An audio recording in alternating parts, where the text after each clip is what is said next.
That is when they've got enough boots on the ground. I don't know what they're talking about, the surge of 20,000 troops, when the Pentagon has already put in an order for 65,000 troops. They're fully planning not just a draft where they've raised the draft age to 42, but a civilian draft. Oh, yeah, you guys haven't heard this? It's all the law. The draft age is now 42, and there's a civilian draft as well, which means if they need accountants, they can walk into H&R Block and draft room to serve 2 years mandatory drafted civil service, not just government service. We've eliminated posse comitatus, which means that we can now take troops, U.S. federal troops, and place them in cities here, and they're now starting, you'll hear this in the news, it'll be a big thing soon, they're now starting the American Foreign Legion. You know what this is? They're putting recruiting kiosks in foreign countries to recruit foreign nationals that if you sign up for the United States Army, serve 2 years, you'll become a citizen of the United States. True. You ready for it? We got 2 combat carrier groups sitting right now, the USS Stennis and I think the USS Ronald Reagan. I'm not sure, but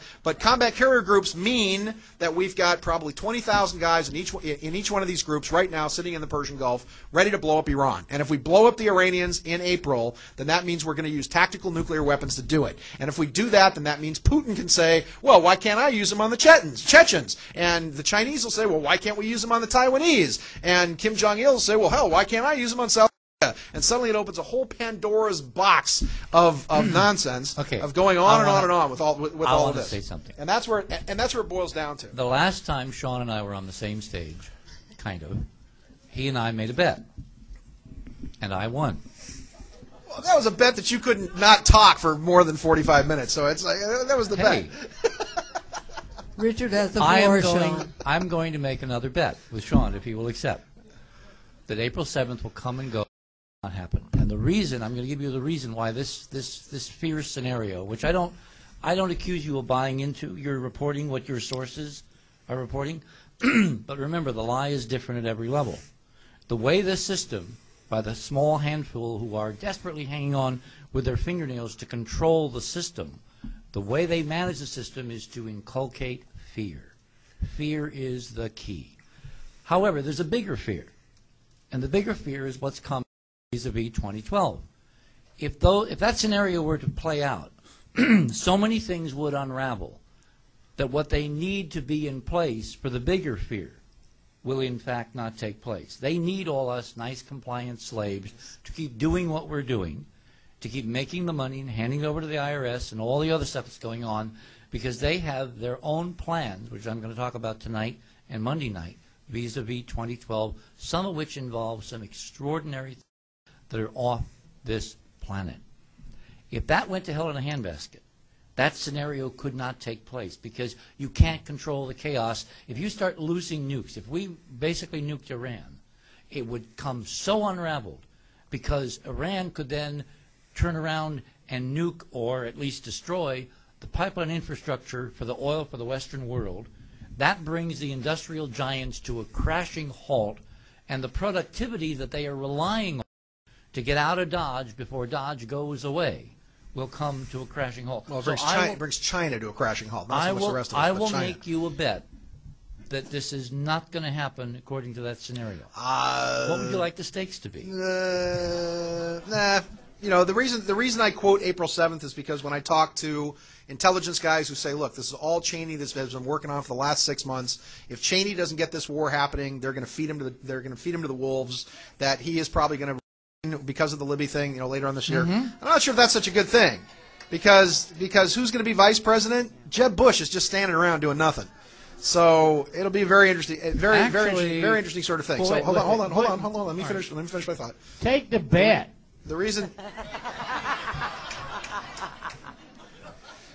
Okay, all right. Okay, I'll bet you a gentleman's bet that the United States takes some form of military action, not tactical nukes now, military action before the 1st of June.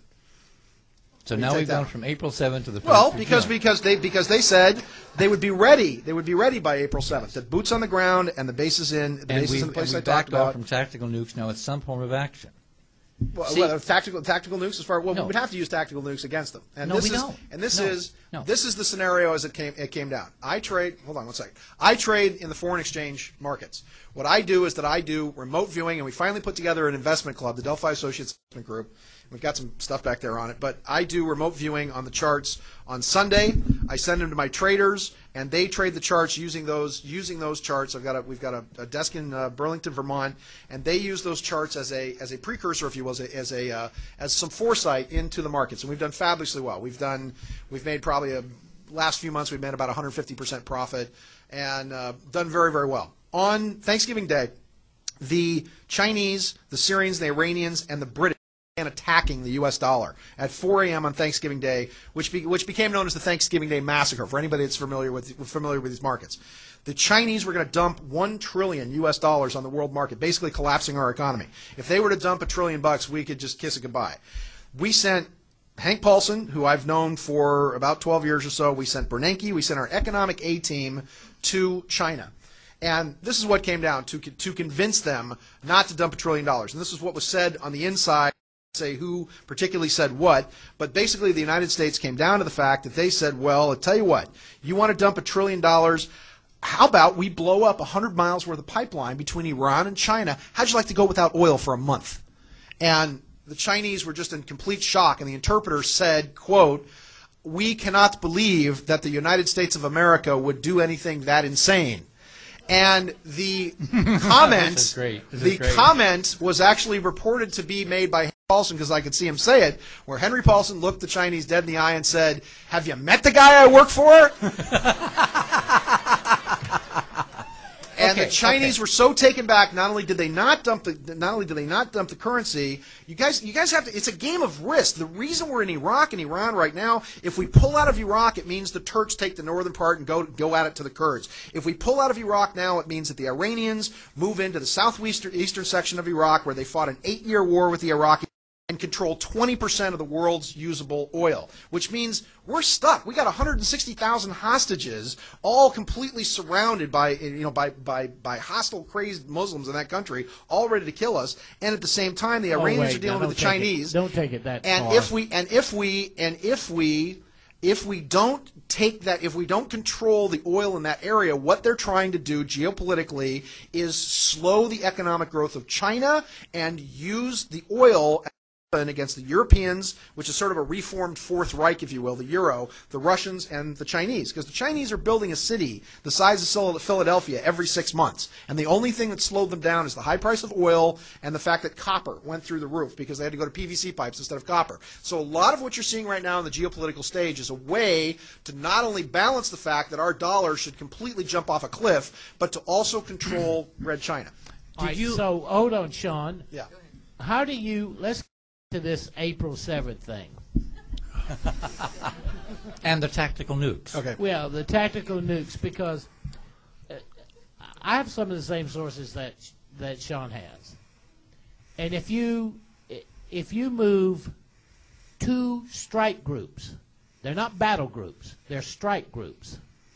We have 2 strike groups. That's an aircraft carrier, 2 heavy cruisers, 4 light cruisers, support troops, 6,000 Marines per. So a strike group probably has 43 ships in it. You have 2 of those in the Persian Gulf that are American. You have 1 that's British. So you have a complete army. I mean, the point that I'm trying to get to so we can cut a deal on it is the very moment you see an admiral put in place of Central Command. Central Command is the command operations of ground troops in the United States, wherever the United States has theater. In 101 places in the world, we have troop stations. Stay on mic. In Command Central out of Florida is you put a general in charge. Well, guess what? We just took an admiral and put him in charge of Central Command over Baghdad, over Iraq, over Iran, over Afghanistan, over Korea, over China, over Bosnia. So, and you move in 2 American strike groups and 1 British strike group out of Diego Garcia. Don't tell me you're not going to fight a war. Don't even try it. I serve the United States Marine Corps. I understand that part. It's going to happen. I listened to Sean. If you ever been to the Middle East, and I've been